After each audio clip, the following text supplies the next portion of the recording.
امریکی صدر Donald Trump امریکہ کو اس پوزیشن میں لا چکے ہیں جہاں سے پیچھے ہٹنے کے سوا کوئی دوسری آپشن موجود نہیں ہے۔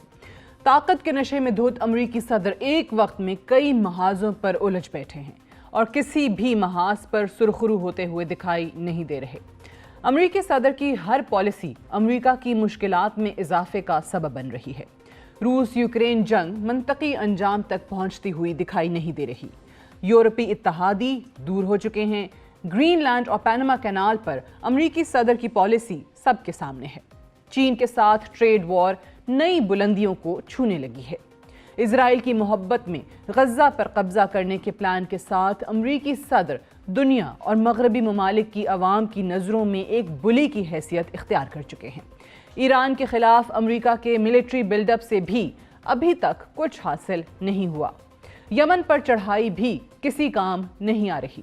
ٹرمپ کا خیال تھا کہ راتوں رات یمنی ہوتیز کو تباہ و برباد کر دیا جائے گا، لیکن ایسا بھی ممکن ہوتا نظر نہیں آ رہا۔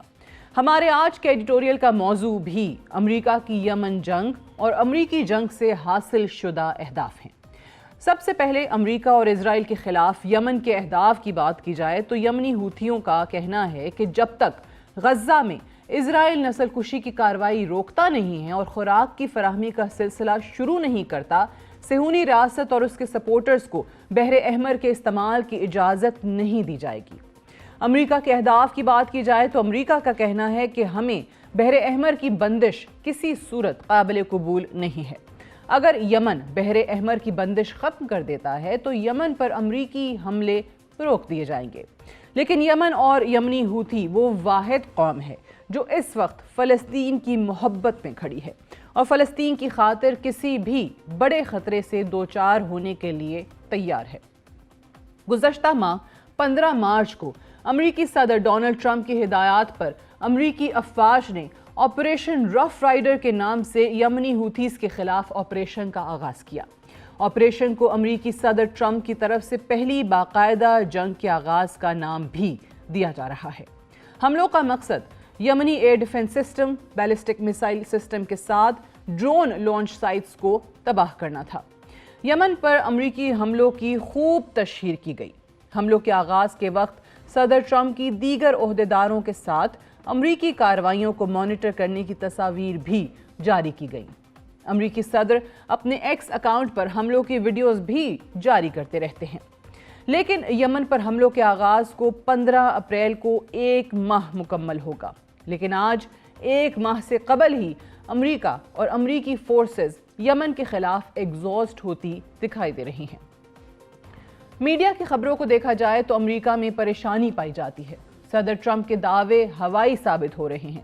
یمنی ہوتھی آج بھی اپنی پوزیشن پر قائم ہیں، لیکن امریکہ میں پالیسی میکر ٹرمپ کے اقدامات پر سوالات اٹھا رہے ہیں۔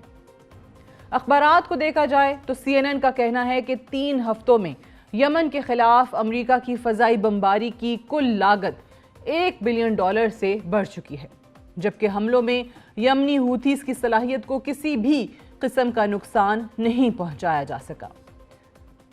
امریکہ اس وقت اپنا جدید ترین اسلحہ یمن کے خلاف استعمال کر رہا ہے، جس میں کامیابی نہ ہونے کی وجہ سے امریکہ میں مایوسی کا عنصر پایا جاتا ہے۔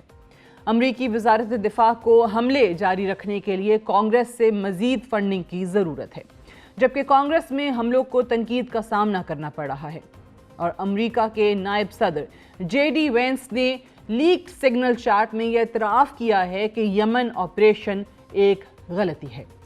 نیو یارک ٹائمز کی رپورٹ میں کہا گیا ہے کہ امریکی ملٹری کمانڈر کو خدشہ ہے کہ اگر اسی طرح یمن کے خلاف جنگ جاری رکھی گئی تو چین کے خلاف ڈیٹرنس کے لیے ہتھیار بہت تیزی سے ختم ہو جائیں گے اور بہت جلد امریکہ کو ایشیا میں ہتھیاروں کی سپلائی بڑھانی پڑے گی۔ گزشتہ روز United States special operations commander general Brian Fenton نے امریکی کانگریس کو یمن جنگ پر بریف کرتے ہوئے بتایا کہ ہم ایک مشکل صورتحال کا شکار ہیں۔ ہمارا دشمن یعنی یمن ہم پر $10,000 کے ڈرون سے حملہ آور ہوتا ہے اور ہمیں $10,000 کے ڈرون کو گرانے کے لیے $2 ملین کا میزائل استعمال کرنا پڑتا ہے۔ یہ وہ صورتحال ہے جس سے امریکہ اور امریکی صدر ڈونلڈ ٹرمپ دوچار ہیں۔ مغربی میڈیا میں کہا جا رہا ہے اور پیغام دیا جا رہا ہے کہ اگر یمن بحر احمر میں امریکی اور اسرائیلی جہازوں پر حملے روک دے گا تو امریکہ یمن پر بھی حملے بند کر دے گا۔ لیکن سب سے اہم بات، صدر ٹرمپ مرکزی نقطے کو نظر انداز کر رہے ہیں۔ بحر احمر کی بندش کا واحد مقصد فلسطین کے خلاف اسرائیلی کارروائی کو رکوانا اور غزہ میں خوراک اور بنیادی ضرورت کی اشیاء کی فراہمی تھی۔ جب تک ٹرمپ فلسطین کی موجودہ صورتحال سے پیچھے نہیں ہٹتے، بحر احمر کی بندش جاری رہے گی۔ اور دوسری حقیقت کہ آج امریکہ یمن کے خلاف لمبی جنگ جاری رکھنے کی اہلیت نہیں رکھتا۔